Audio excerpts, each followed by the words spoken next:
in 8.6 is volumes by cylindrical shells. So as a reminder, we did volumes by cross section last time. And the idea there is you just want to add up an infinite number of infinitely thin cross sections.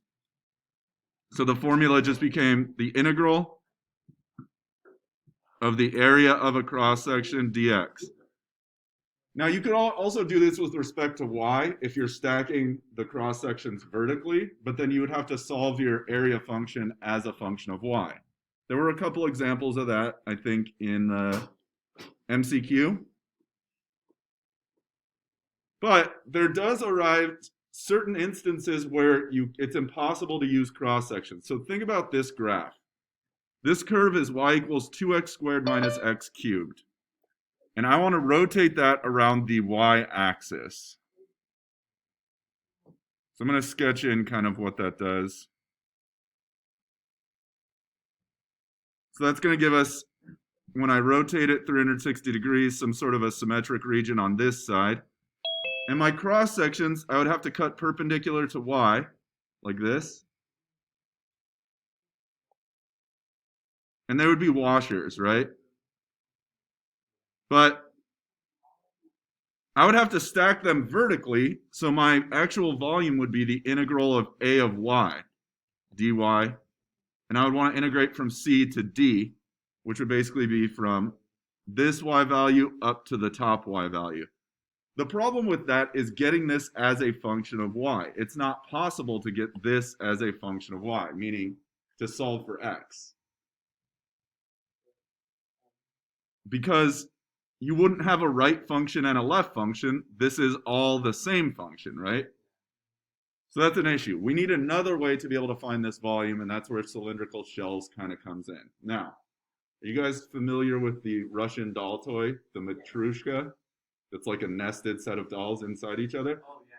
That's the way I kind of picture cylindrical shells. So before we get into that, let's talk about what a shell is. It's basically a drink koozie, right? It's a hollowed out cylinder, okay? What I want to do is first define what the volume of a single cylindrical shell would be. So here, look at my notations. We got R1, that's the inner radius. We got R2, that's the radius to the outside portion. I'll talk about what this R is in a moment. Delta R is the thickness of the shell itself, right? So the volume of a cylindrical shell, like the area of a washer, is just going to be the bigger shell, take out the smaller shell. So I'm going to do the volume of the outside would be pi R2 squared H. So that's the volume of the whole thing, including up to the outside radius, right? And all I want to do is subtract out this whole inside. So it's going to be minus pi R1 squared H. But then to make this a little bit more of an intuitive definition, I'm going to do a little algebraic manipulation. Namely, I can factor out a pi and an h, right? So if I did that, I'd have pi times R2 squared minus R1 squared, and then I'm also factoring out an h. Now I did them on opposite sides just for a reason that I'll point out in a moment. But R2 squared minus R1 squared, that's the difference of two squares, right? That can factor. What can that factor to? Yeah, so in this case, it's going to factor out to pi times, I'm going to do R2 plus R1 times R2 minus R1. And then I still have that H. All right, now here's where I'm going to do something that's going to seem maybe not too reasonable at first. I'm going to multiply by 2, but also divide by 2, so I'm not really changing anything.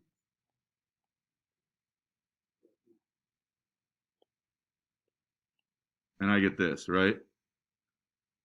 And so here's the reason I did that. R2 minus R1, isn't that just delta R? That's just going to give me the thickness of the shell itself. No, just R1 plus R2, but these would cancel each other out, right? Okay. R2 minus R1 is just delta R. That's just the thickness of the shell. So I can replace that with delta R.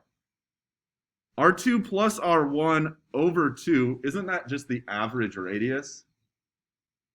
Or the average thickness of the shell? I'm going to replace that with R, where R is just the average thickness of the shell. All right, so then my volume becomes something that looks a little bit more intuitive, which is 2 pi R H times delta R. Which, if we think of this in terms of, if I cut vertically straight down the shell and then laid it out, what sort of figure would I have? Close, but three-dimensional. A rectangular prism, right? And the rectangular prism would look like this. Hold on. Basically, it would look like this. And the volume of a rectangular prism is just length times width times height, right? So for us, that's 2 pi R H delta R. This is basically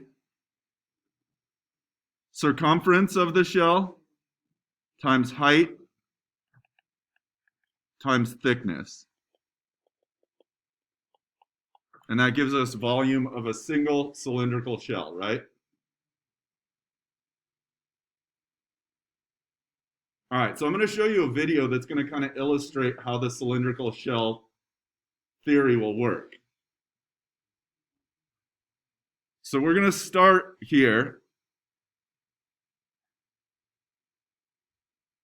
We have a region, and we're going to revolve this region around the y-axis, and I want to find the volume of that region, right? We're going to use the cylindrical shell method. So the first thing I want you to think about is I'm going to divide the region into subintervals. There we go. Now, when I rotate any one region, what sort of figure will it make? So say I take just one of these strips and I rotate that 360 degrees around the y-axis. What sort of figure is that going to make? Namely, kind of a cylinder, but it's going to have a hole in it, right? So a cylindrical shell, yeah? All right, so let's look. So they're only going to rotate it halfway so that you can kind of see what's going on, but you can imagine it going all the way around. Oh, they do rotate this one all the way around.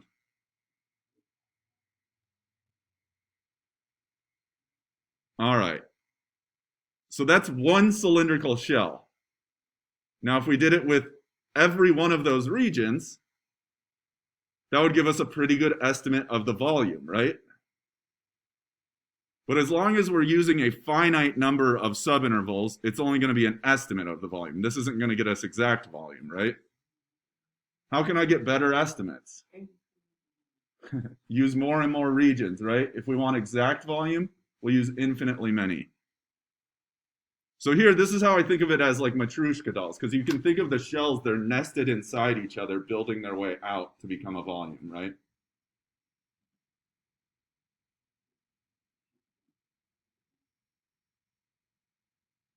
And here they're capping them off.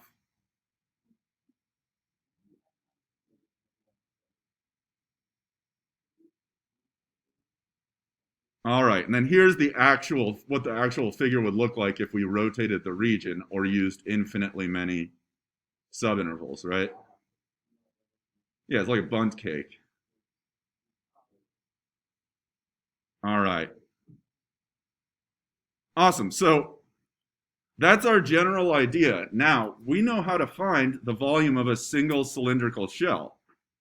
But what we're going to want to find is infinitely many of them, right? So let's put this in terms of the x-axis. Here I have this generic bundt cake figure, y equals f of x. I'm going to rotate that around the y-axis. It's going to give me a region that looks like this. And so what we can do is first subdivide that region into indices. And what I want you to recognize about that is when I subdivide it, so I'm going to do this. No, let me get a better pen.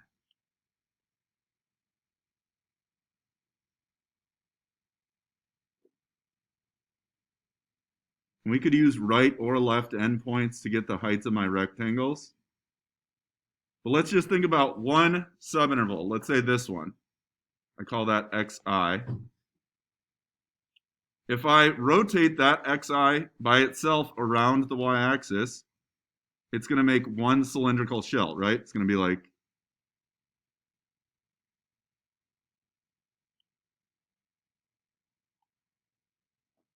right? And that's my single cylindrical shell. If I can find the volume of that will be 2 times pi times the radius. Whoops, sorry, the center of that should actually be on the x-axis. I'm just bad at drawing. Or on the y-axis. All right, the radius, 2 pi times radius. This radius is just an arbitrary horizontal distance measured from the y-axis, right? So this is x, yes? Or namely xi for us in that case. It's whatever this x value is. So 2 pi xi. The height of that cylindrical shell is determined by the function at that point. So times f of xi. The thickness is just the width of our rectangle, which we call delta x, right? So delta x. So any one cylindrical shell being rotated around the y-axis, you can find the volume of that by 2 pi xi times f of xi times delta x. If I want the overall volume, instead of just the volume of a single cylindrical shell, I add them up, right? So the overall volume is just the sum of all the indices, 2 pi xi f of xi delta x. Now, last thing, let's get to our integral. If I want exact volume, how many subintervals do I need to use? Infinitely many, in which case sigma becomes an integral. The xi's are no longer indexed, they're just continuous x's. And delta x becomes infinitesimally thin, it becomes dx. And so that is our cylindrical shell's volume formula. Volume equals 2 pi x f of x dx. Now, one thing I want to note, this only works for rotating around the y-axis. Because when you're rotating around the y-axis, your radius of your cylindrical shell will be x. You can use this for rotating around a different vertical axis, it's just your radius will shift. The reason this is useful is for functions like the one we first looked at, when you have a function that's complicated, but you're rotating it around the y-axis, and you don't want to use disk methods because you can't get it to be in terms of, you can't get your area as a function of y.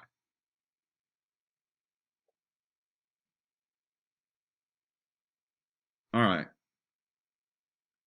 So let's use this. I'm going to do a couple of examples. We're going to start with what was our first function. So I'm going to sketch this out.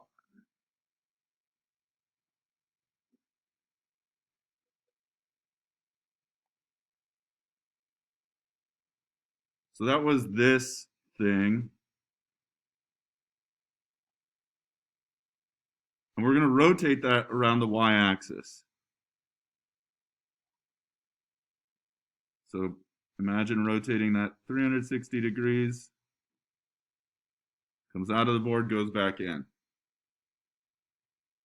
So the way I want you to think about this is I'm going to draw in an arbitrary vertical line somewhere in our original region. And I want you to think about rotating that vertical line 360 degrees around the y-axis. It's going to create basically a cylindrical shell, right? It's going to come back in. And it's going to do something like that.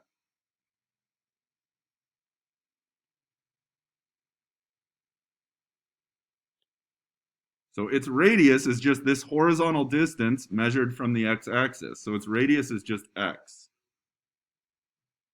All right, so volume equals integral 2 pi x. The height is just this vertical distance. The height is just f of x. And our f of x in this case is 2x squared minus x cubed. So 2x squared minus x cubed dx. The only thing we need is to know where is our original region, because we're going to start our cylindrical shells here, and we're going to keep nesting them outward, like the matryoshka, to here, right? So I need to know these two x values.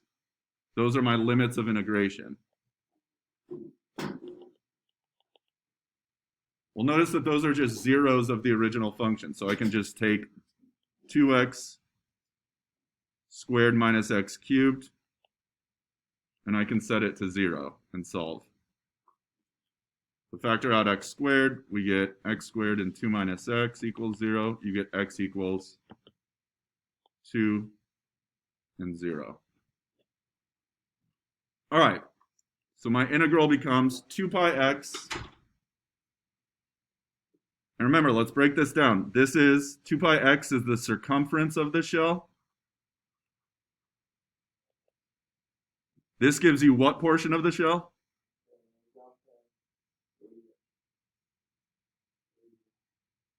This? That's the height. dx is the thickness, which is we have an infinitely thin shell, right? And then the integral 0 to 2 just says stack these up between 0 and 2, so you're nesting them between 0 and 2, like matryoshka dolls, to create that volume. All right, let's finish this one out. We can do this pretty quick by hand. Distribute the x. I can pull out 2 pi. We'll have 2x cubed minus x to the 4th dx. All right, help me out with some antiderivatives here. Antiderivative of 2x cubed. Yep. Minus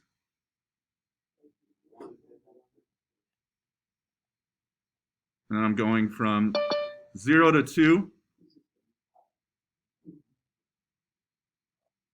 Plug in the 2, and then plug in the 0 and subtract. The 0 is just going to make this 0, so I get 2 pi times, plug in 2. 2 to the 4th is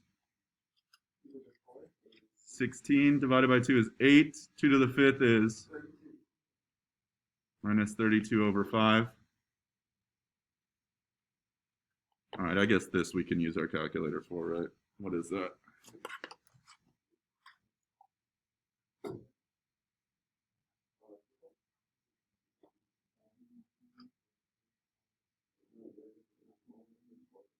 So I get 1.6 when I do 8 minus that times 2. All right, so this comes out to 3.2 pi.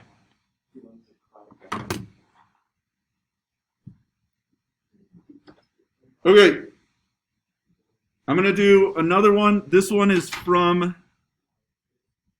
the AP Classroom assignment. This is number 3 from that AP Classroom assignment. It says, what is the volume of the solid generated when the region in the first quadrant, bounded by this graph and the x and y axis, is revolved about the y axis? All right, well, what does that look like? Square root of 100 minus 4x squared.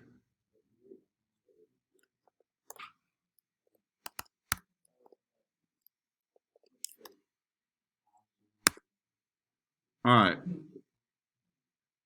So here you go. This is a piece of an ellipse, but we only want the part in the first quadrant. So we just want this piece up here that goes from 10 down to 5. So I'm going to sketch that out.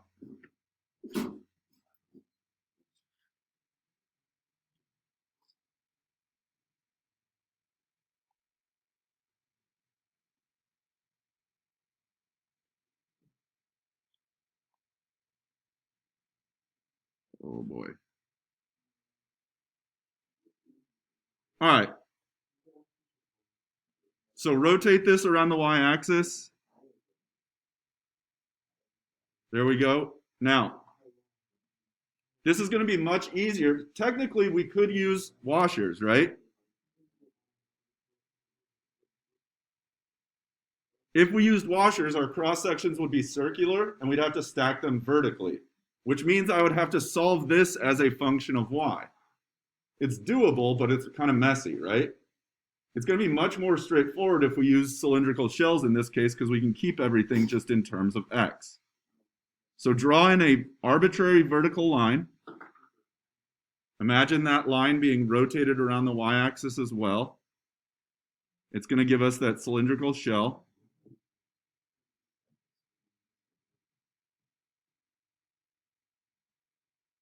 All right, and now we can use our cylindrical shell formula, which is volume equals integral of the circumference. So 2 pi, the radius is going to be what?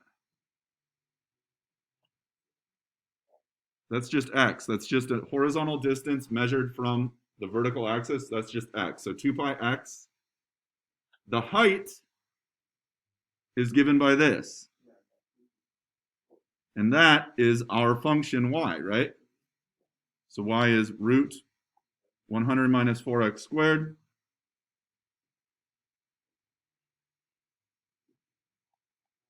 We're going to do dx. And then where do we want to start nesting these and where do we want to stop nesting these? So 0 to whatever this is. And that's where root 100 minus 4x squared equals 0. Square both sides, we get 100 minus 4x squared. Just making sure everybody understands where this is coming from. X squared is 25, x equals plus or minus 5. So this is 5, right? All right, so we're going to go from 0 to 5. Now, just for kicks, I do want to finish this one out. If you were asked to do this by hand, what method of integration would you have to use? What would you let u equal? Let's do that. U is 100 minus 4x squared. What is du dx? Negative 2x. I don't have negative 2x. I do have positive 2x dx. Oh, negative 8x. Thank you. So I can do negative 1/8 du equals x dx. All right, so then let's plug these in. Volume equals integral. I can pull out the negative 1/8. I can pull out the 2 pi. And then I'll just be left with the square root of u du.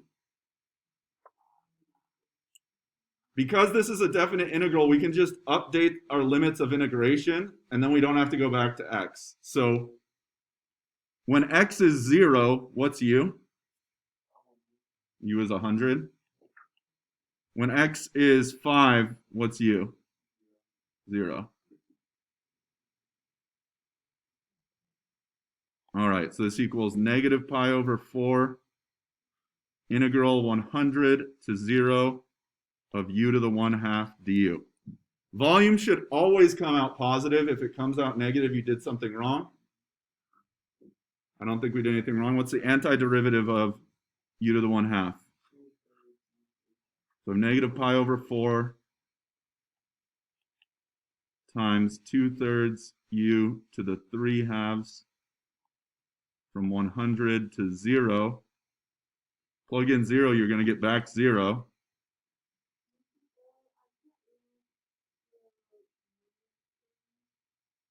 Here, 100 to 0.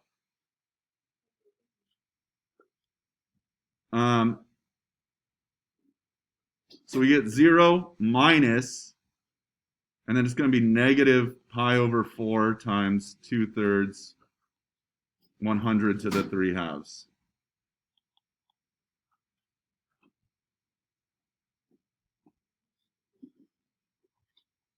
Sorry, I'm losing space here. But what's 2/3 100 to the 3/2?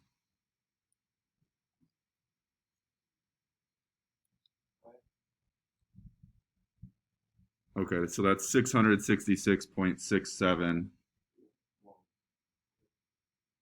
times pi over 4. All right, so we get approximately 523.599. And that's if I approximate the pi as whatever, 3.14. So it does, my point is it did come out positive, so we are pretty sure that we did this correctly. But we can always check. Do me a favor, guys, just for practice, integrate this in your calculator, the original one. Integral 0 to 5 of 2 pi x root 100 minus 4x squared dx.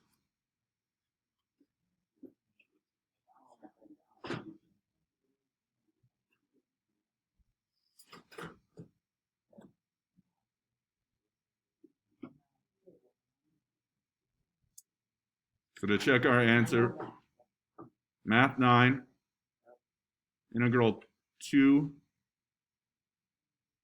pi x square root 100 minus x squared,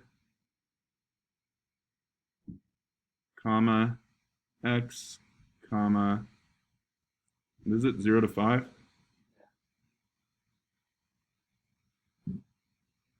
0, comma 5.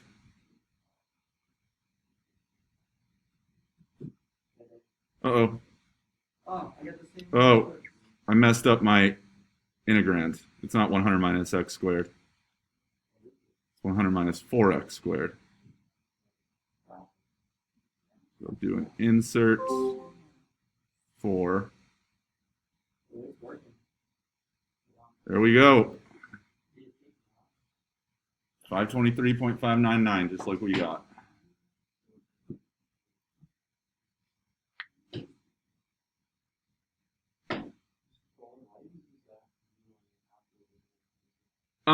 Just because there's some students that don't have the updated one, so I want to make sure that they understand the syntax. Because the other syntax is pretty intuitive. All right. So when do you want to use cylindrical shells versus disk method? The general rule of thumb will be if you're rotating around a horizontal axis, you're going to be using the disk method. If you're rotating around a vertical axis, it's smart to use shells, unless sometimes they'll give you a function rotated around a vertical axis, but they already give you that as a function of y. Then it's okay to use the disk method. That's all we got, folks. That's calculus for you. Oh, wait. That's the real thing that I have. Now, you still have problem sets for this week. It is, hold on.